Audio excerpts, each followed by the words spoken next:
Cancel culture does not exist.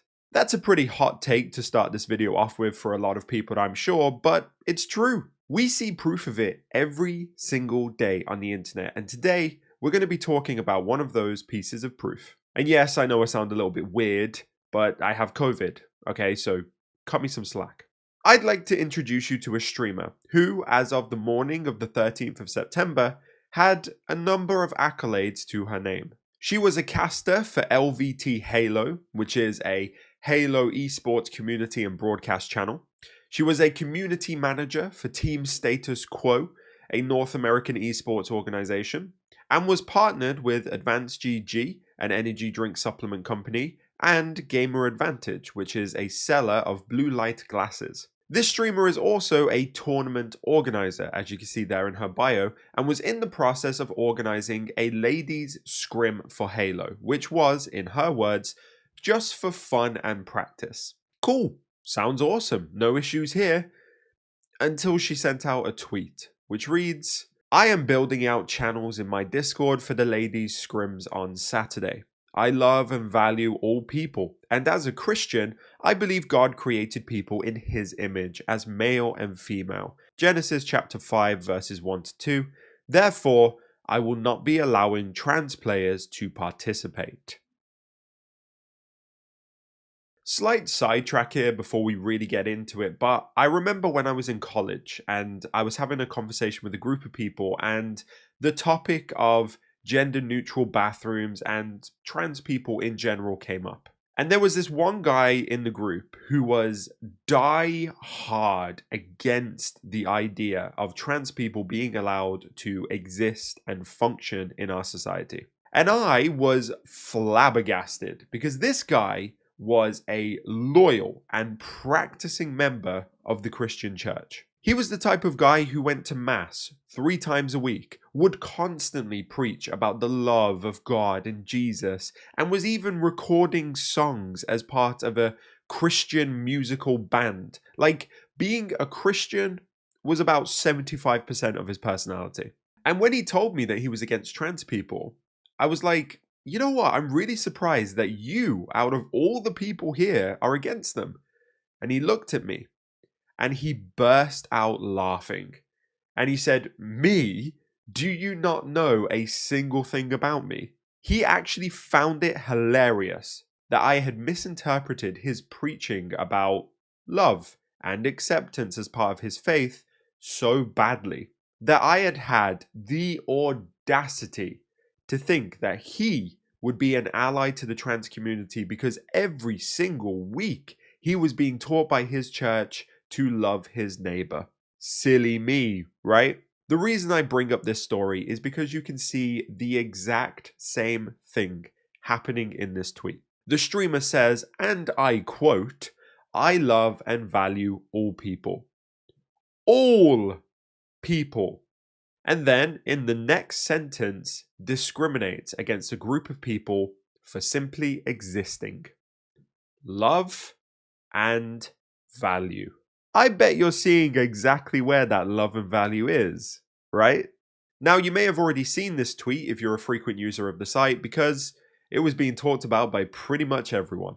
And it didn't take long for people to directly tag the organizations that were associated with this streamer and call on them to take action against her.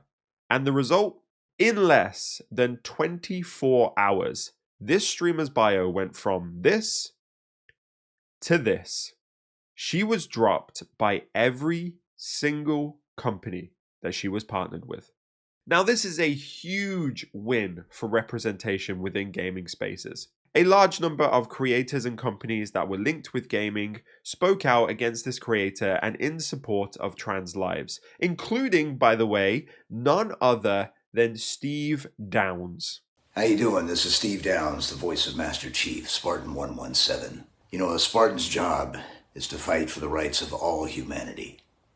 So with that in mind, trans rights are human rights. Master Chief, out. Pretty fucking cool. And you may be thinking that this is a perfect example of proving that I was wrong in the beginning of this video, that cancel culture does in fact exist, And we can see it in action right here. Well, not really. Yes, this streamer lost a lot of partnerships that she once had after being called out for her bigotry, and yes, a lot of people will now never show her support as a creator. But that doesn't mean that her career as a streamer comes to an end. Amidst all the people who were calling her out, there were also plenty of people who were showing her support. Most notably, we had a YouTube creator with over 1.5 million subscribers who came to her aid with a video that painted her out to be the victim of the whole situation and said that she was being attacked and cancelled. This person also offered her a brand new sponsorship with their coffee company, saying that they would beat whatever the previous sponsors were paying her. There was also a creator with over 200,000 Twitter followers who said that this streamer was dropped for not wanting men in female spaces. Clear transphobia from this person too. Lovely. They added that this is a huge attack on Christianity in the gaming industry, which is fucking hilarious, by the way. You see this kind of thing so frequently. A Christian will spew some sort of hateful or dangerous rhetoric and then will just hide behind their faith in order to not actually take any accountability for their views or actions. And then, when they're called out on it, they will very quickly start playing the victim, saying things like, Christianity is under attack, or I'm not allowed to practice my faith anymore. Like, at this point, those tactics are so common and so weak that you literally can be as sharp as a marble and still be able to see through them. But back to the streamer. If cancel culture, in the form that the people who scream loudest about it actually existed, then no one would be showing support to this streamer right now. She would have all of her social media accounts deactivated, and she would be in the process of finding a brand new career as we speak. But that's not happening, and she will continue streaming for as long as she chooses. She'll garner new sponsorships, as we've already seen in action, and she'll find support from other communities that are going to be different from the ones that she'd previously established. Soon, people will forget about all of this, and she'll continue on as if nothing happened. Cancel culture is made out to be this untamable beast, something which is attacking helpless online personalities for simply expressing their opinions. And the people who are trying to make it out to be that are normally the ones who are expressing these dangerous and hateful rhetorics. The term cancel culture has now just been weaponized by these groups of people, and they're using it to paint themselves out to be the victims or to discredit or ridicule any of the criticisms that they're presented with. But the likelihood of these creators actually being cancelled, actually losing their platforms and having their voices silenced is slim to none. So, does all of this mean that we should stop calling out problematic behaviors? Should we stop trying to expose their hatred and the bigotry in their viewpoints? No, not at all. I know this all may have sounded a little bit bleak so far, but there is a point to what I'm trying to say. When we see a creator express a hateful or dangerous or ignorant or problematic view of any kind, I don't believe our goal should be to cancel that person. I believe our goal should be twofold. One, we should attempt to educate others as to why their views are so hateful and dangerous. Some people may genuinely not have understood why they are, which is where we can help. And we can also ensure that people and companies don't accidentally engage or support with an individual who doesn't align with their own beliefs and values. And number two, we should be demonstrating that we are a safe space for the affected communities. Are you someone who would host a ladies only tournament and not exclude trans women? Great, make your voice known. It's important that when we see hate like this, we counter it by showing that there are places where minority communities can go to feel safe, respected, and valued. That is more important than anything else, in my opinion. Essentially, cancelling isn't the goal.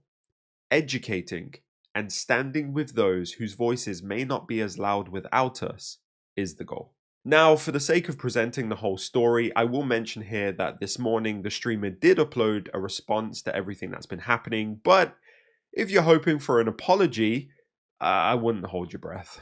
She basically just doubles down on her stance and doesn't acknowledge any of the pain that she's caused with her words. You can pause the video here if you want to read this fully. Oh, and for anyone who is watching this video who agrees with this streamer and is about to go and try and bitch at me about cancel culture in the comments, I have a tweet just for you. In the words of Positive, calling out bigotry is not cancel culture. I want to thank you all so much for watching this video and showing support to the channel. Please do let me know what you think in the comments about this whole situation. I'm always interested to hear your thoughts on it. And I do also ask that today you go and show some love to any trans streamers or creators that you know.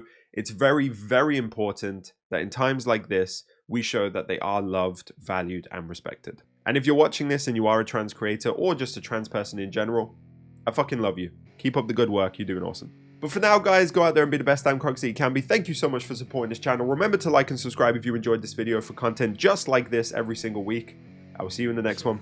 Bye for now. So let me break it all down for you. I ain't never giving up, I ain't never, you know I'm taking that crown from you.